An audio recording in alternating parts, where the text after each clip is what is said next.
L'enfer est décrit comme un lieu diamétralement opposé à la présence de la bonté et de l'amour de Dieu. Il est souvent présenté comme un avertissement nous invitant à choisir une vie conforme aux voies divines. Jésus lui-même a parlé de l'enfer plus que quiconque. Il l'a décrit comme un lieu de pleurs et de grincements de dents, où le feu ne s'éteint jamais. C'est le lieu du diable et de ses démons, mais aussi de ceux qui se détournent de Dieu et choisissent de ne pas suivre son chemin d'amour et de justice. L'un des noms utilisés par Jésus pour désigner l'enfer est la Géhenne. Il s'agissait en réalité du nom d'un lieu réel situé hors de Jérusalem, où l'on brûlait les ordures.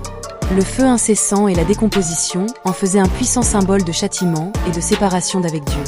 Jésus utilisait des paraboles pour enseigner les conséquences éternelles de nos choix de vie.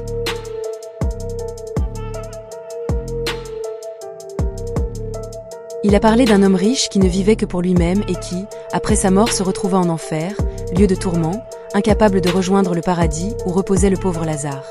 Ce récit nous révèle la réalité de l'enfer et l'importance de vivre dans la compassion.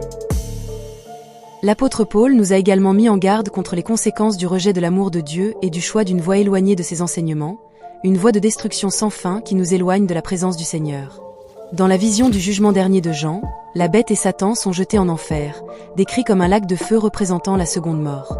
Il ne s'agit pas seulement de la mort physique, mais de la séparation éternelle d'avec Dieu, source de toute vie, de tout amour et de tout bonheur. Dieu ne veut pas que quiconque emprunte le chemin de l'enfer.